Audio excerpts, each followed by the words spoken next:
Bonsoir à tous, bienvenue dans ce flash d'information. La saison des pluies, de plus en plus présente, perturbe le quotidien des populations. Parmi elles, les usagers de transports en commun.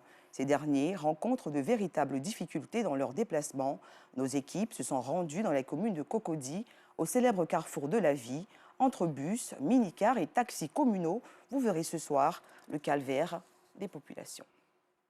Le 15 juin marque la journée mondiale contre la faim, une célébration initiée par l'Organisation des Nations Unies pour l'alimentation et l'agriculture. Les chiffres sont alarmants. Plus de 800 millions de personnes sont en sous-alimentation chronique et peinent à avoir de quoi se nourrir.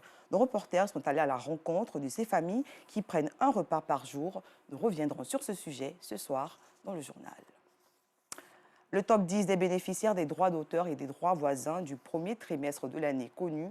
Une annonce faite par le bureau ivoirien du droit d'auteur Burida lors d'une conférence de presse dans la commune de Cocody. Cette rencontre a été aussi une opportunité d'annoncer une très bonne nouvelle aux artistes de Côte d'Ivoire. Anicette Conan-Blessing. Le Burida s'active pour procéder efficacement à la rémunération des droits de l'œuvre de l'esprit dès le mercredi 15 juin.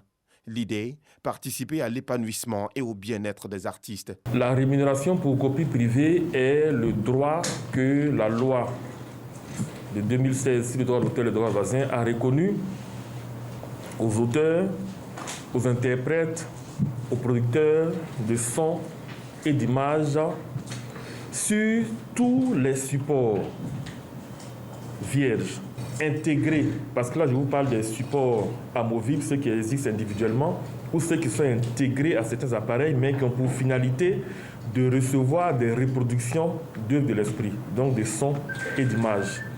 Chaque fois que de tels supports ou de tels matériels seront importés sur le territoire ivoirien,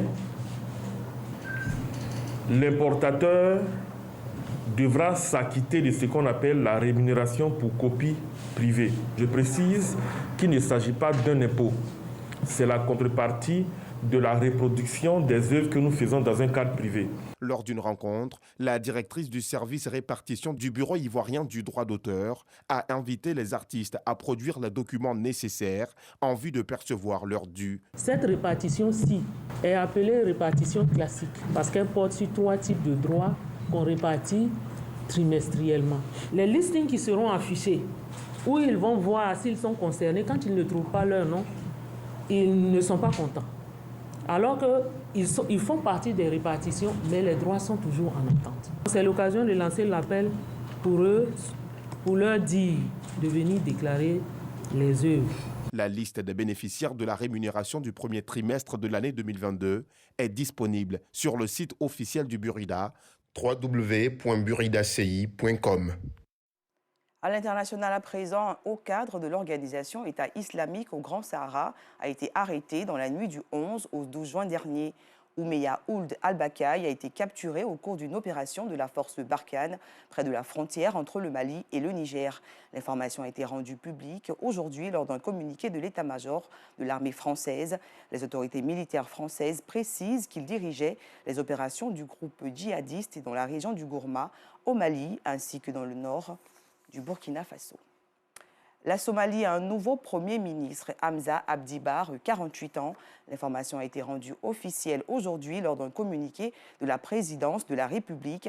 Il devient ainsi le 21e Premier ministre de la Somalie, succédant ainsi à Mohamed Hussein Roble, qui occupait le poste depuis septembre 2020. Fin de ce flash, rendez-vous 19h30.